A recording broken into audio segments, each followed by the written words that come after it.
Good morning प्यारे बच्चों। आज की इस वर्कशीट में हम 9वीं कक्षा की विज्ञान की वर्कशीट नंबर 80 को डिस्कस करेंगे।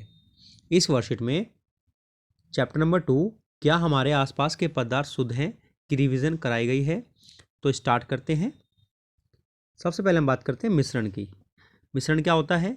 दो या दो से अधिक शुद्ध पदार्थों के मिलने से बनता है।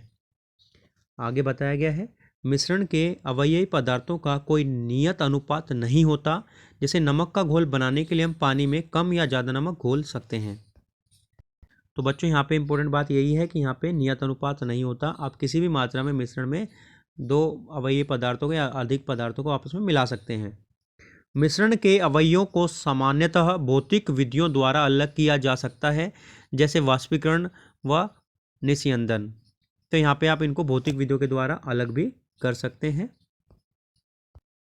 आगे बात करते हैं अवयव पदार्थों के मिलने के आधार पर मिश्रण को दो प्रकार के होते हैं। पहला है समांगी मिश्रण, दूसरा है विषमांगी मिश्रण। तो समांगी मिश्रण क्या होता है? समांगी मिश्रण में हर स्थान पर पदार्थ एक जैसे मिश्रित होते हैं, जबकि विषमांगी मिश्रण के पदार्थ हर स्थान पर एक जैसे मिश्रित नहीं होते हैं। यानी उनकी कंसंट्रेशन जो है उन पदार्थों की पूरे बल्क में एक समान रहती है, एक जैसी रहती है। इसके बाद हम बात करते हैं विलयन की। तो बच्चों विलयन से पहले आप यहाँ देख सकते हैं मिश्रण को दो कैटेगरी में डिवाइड किया गया है, विषमांगी मिश्रण, एक समांगी मिश्रण। अब विषमांगी मिश्रण में भी हम दो प्रकार के पढ़ेंगे, एक निलंबन पढ़ेंगे, एक कोलाइडल पढ़ेंगे, और समांगी मिश्रण में हम पढ़ेंगे विलयन के बारे में। तो हम बात करते हैं विलयन की। दो या दो से अधिक पदार्थों का एक समांगी मिश्रण विलयन कहलाता है, जैसे नमक का घोल द्रव्य विलयन, वायु गैसीय विलयन तथा मिश्र धातु ठोस विलयन। विलयन के दो प्रमुख हिस्से होते हैं। एक होता है विलय, जिसे घोला जाता है और जो कम मात्रा में उपस्थित होता है। एक होता है विलायक, जिसमें घोला जाता है और जो अधिक मात्रा में होता है उसे विलायक कहते हैं। बच्चों अब हम बात करते हैं विलयन के गुणों की। सबसे पहला गुण है विलयन एक समांगी मिश्रण होता है जिसमें हर स्थान पर एक जैसी संरचना होती है। विलयन के कणों का आकार बहुत छोटा होता है, यानी कि कितना होता है? लगभग नैनोमीटर के आसपास, यानी 10⁻⁹ मीटर के आसपास होता है। और ये नग्न आंखों से नहीं देखा जा सकता है। तो विलयन के जो कण हैं उनको आप आंखों से नहीं देख सकते हैं। विलयनों में टिंडल का प्रभाव यानी प्रकाश की किरण की पथ को फैलाना नहीं दिखाई देता है, क्योंकि इसके कण प्रकाश को प्रकीर्णित नहीं करते हैं। तो कणों का आकार बहुत छोटा होने के कारण ये प्रकाश के कणों को प्रकीर्णित नहीं करते हैं।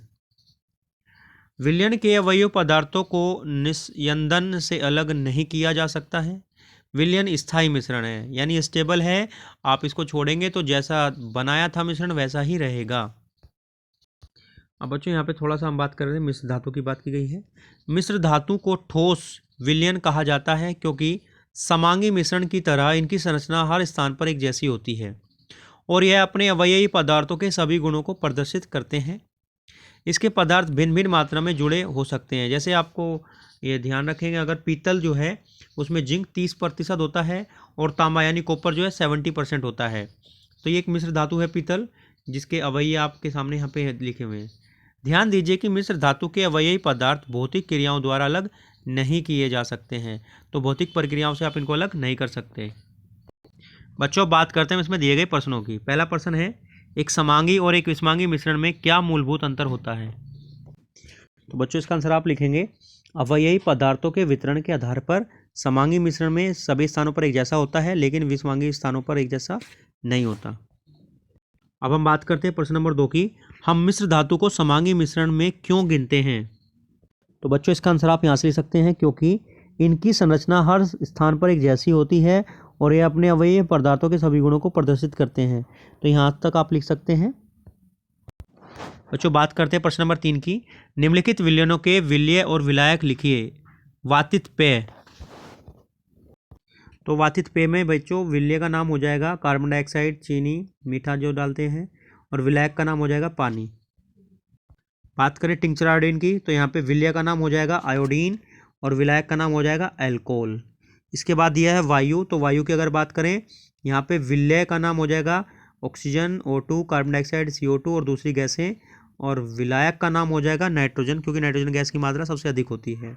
बात करें नींबू पानी की, तो नींबू पानी में विलय का नाम हो जाएगा नमक, चीनी, नींबू का रस, लेकिन विलायक हो जाएगा जल यानी पानी। अब बात करते हैं प्रश्न नंबर 4 की। क्या विलयन के अवयवों को निस्यंदन द्वारा अलग किया जा सकता है, क्यों और क्यों नहीं? तो इसका बच्चों उत्तर आप लिखेंगे, विलयन के घटकों को निस्यंदन द्वारा अलग नहीं किया जा सकता है, क्योंकि विलयन एक स्थायी मिश्रण होता है। प्रश्न नंबर 5 की बात करें, विलयनों में टिंडल का प्रभाव क्यों नहीं दिखाई देता है, स्पष्ट करें। तो यहाँ पे आपको ध्यान रखना है कि विलयन के जो गुण हैं उसमें आपने देखा था इनके कणों का आकार बहुत ज़्यादा छोटा होता है, और कणों का आकार छोटा होने के कारण ये जो है प्रकाश की किरण का पथ नहीं फैला पाते, और इसलिए टिंडल प्रभाव को नहीं प्रदर्शित करते। प्रश्न नंबर 6 की बात करें, विलयन के गुण लिखिए। तो बच्चों यहाँ से यहाँ तक ये विलयन के गुण दिए गए हैं, ये सारे गुण आपको इसमें लिखने हैं। तो बच्चों ये आपकी वर्कशीट नंबर 80 थी, आप इसको ध्यान से पढ़ेंगे तथा प्रश्नों को अच्छे से करेंगे। मिलते हैं अगली वर्कशीट के साथ।